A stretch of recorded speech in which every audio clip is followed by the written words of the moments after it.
Everyone, আমি ইতিকা আরও একটি নতুন ব্লগে তোমাদের সবাইকে ওয়েলকাম। আশা করি সবাই খুব ভালো আছো, আমরাও ভালো আছি। আজকের ব্লগটা একদম সকাল সকাল শুরু করেছি। আগের দিন রাতে বর্মশাই নিয়ে এসেছিলো একটা ভাঙন মাছ বাজার থেকে কেটেই। যেহেতু মাছটা আনতে আনতে অনেকটা রাত হয়ে গেছিলো আর এখন রাতে বেশ ঠান্ডাও পড়ে, তাই মাছটাকে আমি ধুয়ে রাখিনি, ওইভাবে আর কি ফ্রিজে রেখে দিয়েছিলাম। সকালবেলায় বের করে নিয়েছি, এখন মাছটাকে ধুয়ে নেবো আর আজকে ভাঙন মাছ রান্নাও করব। তো মাছটাতে দেখলাম বেশ অনেকটা ডিমও হয়েছে, তো ভাবছি মাছের সাথে না রান্না করে আলাদা করে ডিমটাকে ভাজবো। আর মাছটা বেশ টাটকা ফ্রেশও ছিল। মাছ আমার ধোয়া হয়ে গেছে আর আজকে দুপুরে কি রান্না বান্না করবো সেই সমস্ত কেটে আমি রেডি করে রেখেছি। চলো তোমাদেরকে এক ঝলক দেখিয়ে দিই। আজকে দুপুরে ফুলকপি আলু দিয়ে ভাঙন মাছের ঝোল করব আর তার সাথে থাকছে হচ্ছে কি মাছের ডিম, পেঁয়াজ, কাঁচা লঙ্কা দিয়ে ভাজবো। আর এদিকে পাঁচমিশালি সবজি আমি কেটে রেখেছি, যেটাও আর কি ভাজবো। আর এই শীতের দিনে পাঁচমিশালি তরকারি বা ভাজা বেশ খেতে ভালোই লাগে। আগের দিন রাতে যখন বর্মশাই মাছ নিয়ে এসেছিল, মাছের সাথে কিছু সবজিও নিয়ে এসেছিল। সবজি বলতে কাঁচা লঙ্কা, শিম, টমেটো, আলু। আর এই বছর প্রথম শীতের নতুন আলু কিন্তু আমাদের বাড়িতে নিয়ে আসা হয়েছে। যেহেতু প্রথমবার নিয়ে এসেছে তাই অল্প করে নিয়ে এসেছে, কারণ কেমন কী হয় সেই ভেবে।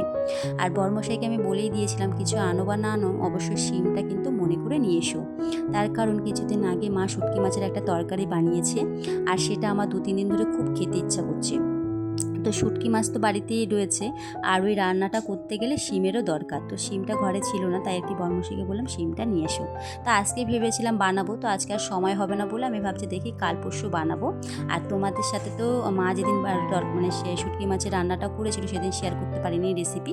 যেদিন আমি বানাবো সেদিন তোমাদের সাথে শুটকি মাছের রেসিপিটা শেয়ার করবো। আর খেতে এত দারুণ হয়েছে, জানি না মায়ের মতো পারবো কিনা। গ্যাসের দুপাশে আমি রান্না বসিয়ে দিয়েছি, একদিকে ভাত হচ্ছে আর একদিকে প্রথমে আমি মাছের ডিমের বড়াগুলো ভেজে নেব। তো তোমরা তো দেখলে যে পেঁয়াজ কুচি, কাঁচা লঙ্কা কুচি, নুন হলুদ দিয়ে মাছের ডিমটাকে মেখে নিয়েছিলাম। এরপর সরষের তেলে যেভাবে ভাজতা সেভাবে ভেজে নিচ্ছি।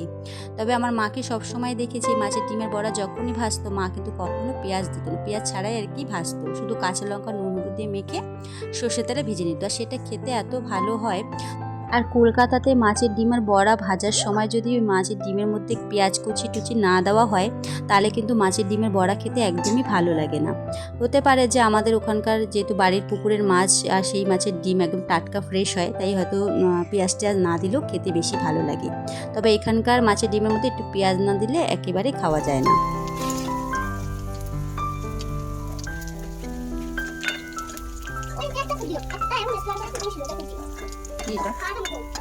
মাছের ডিমের বড়াগুলো ভেজে নিয়ে ওই তেলেই পাঁচমিশালি সবজিটা আমি ভেজে নিয়েছিলাম। যাই হোক, এরপর আমি সবশেষে এখন বানাচ্ছি ফুলকপি আলু দিয়ে মাছের তরকারি, যার জন্য কড়াইতে তেল গরম বসিয়ে দিয়েছি। আর ওদিকে আবার চায়ের জন্য জলও বসিয়ে দিয়েছি, তার কারণ দিদি সকাল সকাল এসে বললো চা খাওয়া। তোমাদের বললাম না একটু একটু করে ডায়েট শুরু করছি, সেটা আর সম্ভব নয়, কারণ সকাল সকাল কেউ যদি দুধ চা খায় তার পক্ষে কি ডায়েট করা সম্ভব বলো। এমনিতে আমি চা প্রেমিক, মানে চায়ের প্রতি আমার হালকা পালকা নেশা আছে, তো একা একা তো সেটা কন্ট্রোল করার চেষ্টা করছি। কিন্তু কেউ যখন এসে বলে যে চা খাবি বা চা খাওয়া, তখন আর নিজেকে কন্ট্রোল করতে পারি না। তো জানি না ডায়েট কতটা কি করতে পারবো, চেষ্টা চালিয়ে যাচ্ছি, দেখা যাক কতটা কি পারা যায়। দিদি যেহেতু এখন আমাদের ঘরে রয়েছে তাই ওর সাথে গল্প করতে করতে গল্প করার চক্করে মাছ রান্না করার প্রথম দিকের ভিডিও আমি করতে ভুলেই গেছি। তোমরা এই ভিডিওটা দেখলেই বুঝতে পারবে।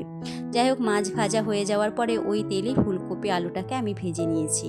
এরপর আর কি যেহেতু চা হয়ে গেছিলো তাই রান্নাটাকে কিছুক্ষণের জন্য বন্ধ রেখেছিলাম। তো চাটা খেয়ে আবার রান্নাটা শুরু করেছি। তো কড়াইটা গরম করে দিয়ে দিলাম তেল, আর তেলে দিয়ে দিয়েছি ফোড়নের জন্য জিরে ফোড়ন। এরপর আর কি ফোড়নটা ভাজা হয়ে গেলে টমেটো কুচি, আদা আর কাঁচা লঙ্কা দিয়ে দিলাম। তোমরা কাঁচা লঙ্কার বদলে লঙ্কার গুঁড়োও দিতে পারো। এরপর আমি দিয়ে দিচ্ছি নুন। নুন দিলে তাড়াতাড়ি করে আর কি মশলাটা তাড়াতাড়ি কষে যাবে বা সিদ্ধ হয়ে যাবে। টমেটোটা দেখো খুব সুন্দরভাবে সিদ্ধ হয়ে গেছে। আর এখন আমি দিয়ে দিলাম হলুদ গুঁড়ো। হলুদটা দিয়ে আবারও বেশ কিছুক্ষণ মশলাটাকে কষাবো যতক্ষণ পর্যন্ত না তেল ছাড়ছে। আর এই সময় বারবার নেড়ে দিতে হবে যাতে কড়াইতে না লেগে যায় মশলাটা, মানে পুড়ে না যায়। এরপর যখন মশলা দিয়ে তেল ছেড়ে দেবে তার মধ্যে আমি আবারও ফুলকপি আলুটা দিয়ে ভালোভাবে এবার সব কিছু কষিয়ে নেব। মানে মোটামুটি ফুলকপি আলুটা মোটামুটি যখন 50% সিদ্ধ হয়ে যাবে তখন আর কি গরম জল করে এর মধ্যে আমি দিয়ে দেবো।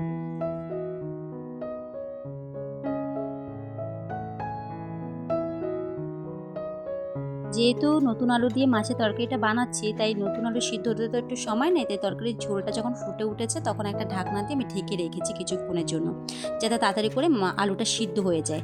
তো ঢাকনাটা তুলে দেখলাম যে ফুলকপি আলু দুটোই খুব ভালোভাবে সিদ্ধ হয়ে গেছে আর ঝোলটাও মোটামুটি টেনে গেছে। এখন আমি ওই ভেজে রাখা মাছগুলো দিয়ে দেবো, আর মাছগুলো দেওয়ার পরে বেশিক্ষণ ফোটাবো না, কিছুক্ষণ ফুটিয়ে তুলে নেব। তার কারণ বেশিক্ষণ ফোটালে মাছটা নরম হয়ে যাবে আর খেতে কিন্তু অতটা তখন ভালো লাগে না।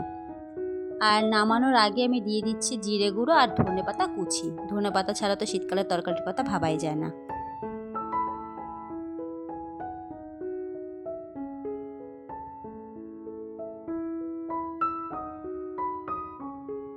দুপুরে রান্নাবান্না আমার কমপ্লিট হয়ে গেছে, আর সেদিন যে ছাদে আমলকি কেটে শুকাতে দিয়েছিলাম, সেই আমলকিগুলো শুকিয়ে এই কটা হয়েছে। তবে কালারটা খুব ভালো এসেছে।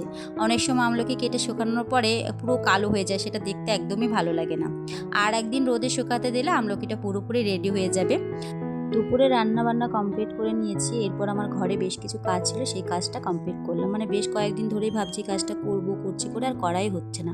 তাই আজকাল সকালে ঘুম থেকে উঠে ঠিক করে নিয়েছি যে রান্নাবান্না করতে যত বেলায় হয়ে যাক না কেন, এই কাজটা আমাকে করতে হবে। আর সেটা হলো কি রান্নাঘর পরিষ্কার করা, মানে ডিপ ক্লিন করা। আর দেখবে শীতের বেলা যেহেতু একটু ছোট হয়, তাই 1টা 1:30 বেজে যাওয়ার পরে এই ধোয়াধুয়ি কাছাকাছির কাজ করতে একদমই আর ভালো লাগে না। মনে হয় কতক্ষণে স্নান করে ঘরে ঢুকবো। আর ওই যে বললাম বেশ কয়েকদিন ধরেই আর কি কাজটা আমার করার ছিল, করা হয়ে উঠছিল না আর কি। তাই আজকে আমি ঠিক করেই নিয়েছি যে যত বেলায় হোক না কেন এই কাজটা আমাকে করতেই হবে। তো আমার করতে করতে প্রায় 2:30 মতো বেজে গেছিলো। আর যে সমস্ত আর কি বয়ামের মধ্যে মশলা টশলা ছিল সেগুলো ধুয়ে আর কি আমি ছাদে নিয়ে এসেছি, কারণ অনেক সময় বয়ামগুলো ধুতে গিয়ে না মশলার মধ্যে জল ঢুকে যাওয়ার চান্স থাকে। তো যদিও জল ঢুকেও থাকে, তাহলে এরকম ঢাকনাগুলো খুলে যদি রোদে দিই তাহলে শুকিয়ে যাবে। ঘরের ভেতরটা যদি সবসময় পুরো পরিষ্কার পরিচ্ছন্ন থাকে তাহলে মনটা খুব ভালোও থাকে, আর তার সাথে সাথে কাজ করার এনার্জিটাও দ্বিগুণ বেড়ে যায়। তো যাই হোক, রান্নাঘর পরিষ্কার করে এরপর স্নান টান করে আমি চলে এসেছি পুজো দিতে। আজকে আবার বাড়িতে যে ফুল গাছ রয়েছে সেই গাছে খুব বেশি ফুল ফোটেনি, অল্প কিছুই ফুল ফুটেছে। ফুল ছাড়া আবার পুজো দিতে একেবারেই ভালো লাগে না। আমার মনে হয় অনেক বেশি ফুল দিয়ে সাজিয়ে গুছিয়ে পুজো দিলে ঠাকুর মনে হয় খুশি হয়, মানে তখন আর কি আমার মনের দিক থেকে এটাই ফিল হয়। যাই হোক, যেই কটা ফুল পেয়েছি সেটা দিয়ে আর কি পুজো দিচ্ছি।